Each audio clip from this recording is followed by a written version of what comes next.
વિતાવેલી એ પલો બસ હવે તો યાદો બની રહી ગઈ. દાદા, તમારી દીકરી તમારા વગર સાવ એકલી થઈ ગઈ. મિસ યુ દાદા. આઈ લવ યુ. મારી લાડકી, મારી દીકરી,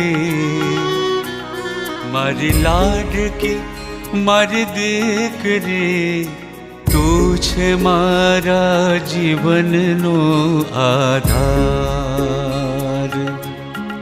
ઓ તું છે મારા જીવનનો આધાર.